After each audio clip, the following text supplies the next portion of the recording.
Hello, everyone. It's Miss Greyhorse here to read Call It Courage.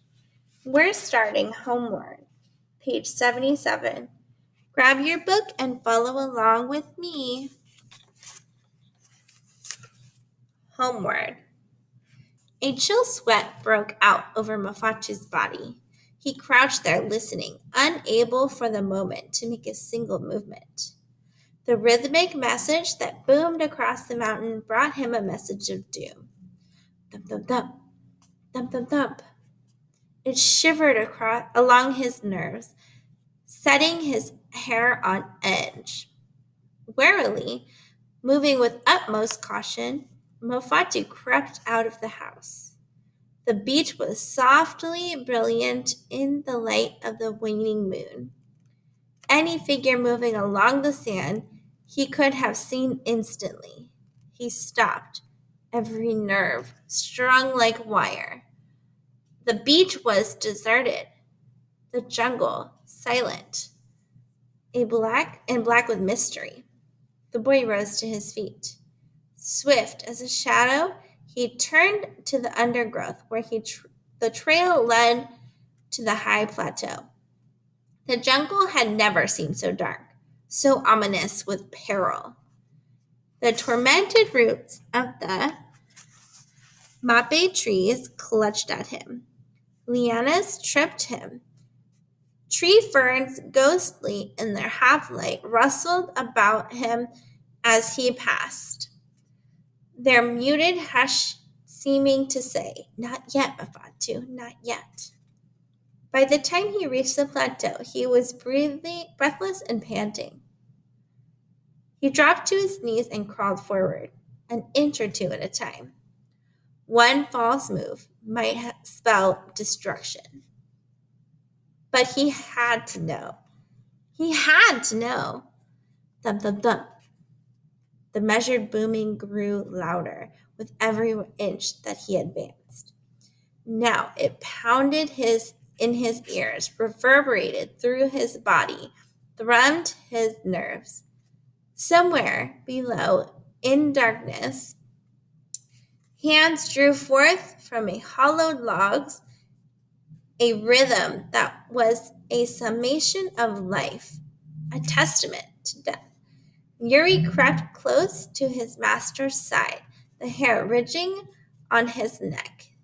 His growl drowned in the thunder. Now the boy could see into the cleared circle of the sacred place. Leaping fires lighted a scene that burned itself forever into his memory. Fires blazed against the basalt cliff. Spurts of flame leaped and danced. Showers of sparks borne off the back of the night wind. A deep wild chanting rose above the booming drums. From his vantage point, Mafatu saw 6 war canoes drawn up on the beach. Mighty canoes they were, with high carving stems and decorations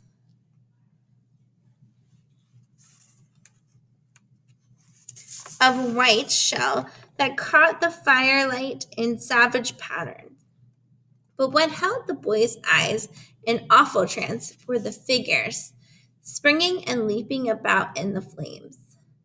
Figures darting, shifting, bounding towards the sky. The eaters of men. Firelight glistened on their oiled bodies, on flashing spears and bristling decorations. High above the drum's tattoo rose mournful note of the conch shells, an eerie wailing, like the voices of souls lost in interstellar space. Mafatu saw that the savages were armed with ironwood war clubs suddened with shark's teeth or barbed with the stingray's spike.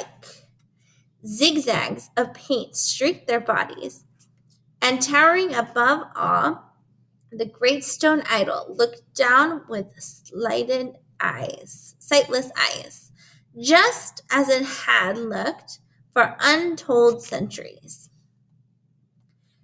Mafatu, lying there on the ledge of basalt, watched the strange scene, powerless to move, and he felt doom itself breathing chill upon his neck. He drew back from the edge of the cliff. He must flee! In that very instant, he heard a crashing in the undergrowth not 20 yards away. A guttural shout ripped in the darkness. The boy flung a desperate glance over his shoulder. 4 dark figures were tearing toward him through the jungle. He could see them now. He turned and ran blindly down the trail whence he had come, slipping, stumbling, his breath all but choking in his throat. He felt like a man drowning in ice-cold water. He felt as he had sometimes felt in dreams, fleeing on legs that were weighted. Only one thought gave him courage as he ran. His canoe, ready and waiting. His canoe!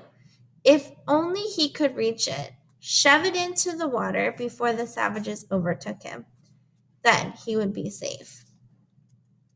He knew this trail as he knew the back of his hand. That knowledge gave him an advantage.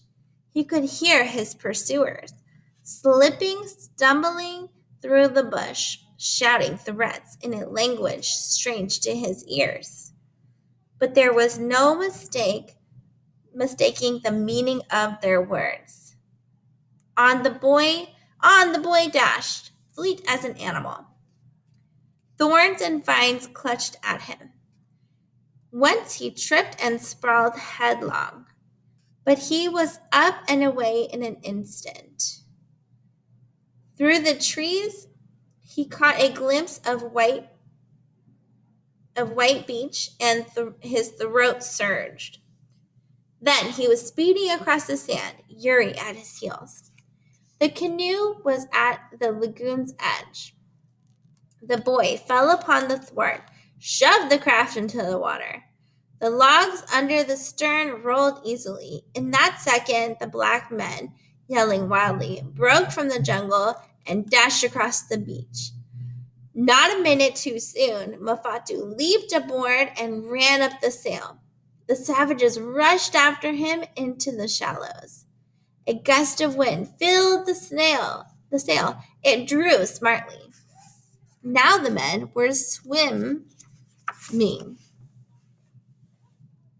One of them, in the lead, reached to lay hold of the outrigger. His hand clutched the paru pole. The canoe slacked. Mafatu could see the gleam of bared teeth.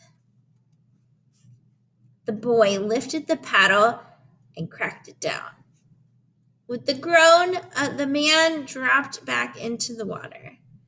The canoe freed, skimmed out toward the barrier reef. The savages stopped, turned their back toward the shore. Then they were running back to the trail across the island, shouting to their fellows as they ran. Mafatu knew it was only a question of minutes until the whole pack would be aroused in pursuit. But he had the advantage of a head start and a light craft. While their canoes would have to be around the southern point of the island before they could catch up with him. If only the breeze held. Mafatu remembered then that the canoes he had seen drawn up at the beach had not been sailing canoes. They were strong arms to propel those black canoes, to overtake him if they could. Mafatu's canoe was so slim and light, sped like a zephyr across the lagoon. The tide was on the ebb, churning its race through the passage into the outer ocean. The boy gripped the steering paddle and offered up a prayer. Then he was caught in the riptide. The outrigger dashed through the passage, a chip on a torrent. The wind of the open sea rushed to greet it. The sail filled. The outrigger heeled over. Mofatu scrambled to windward to lend his weight for ballast. He was off. Homeward. Homeward. And that's where we stop. Go ahead and put your little bookmarker in on page 83. That's where we'll pick up again.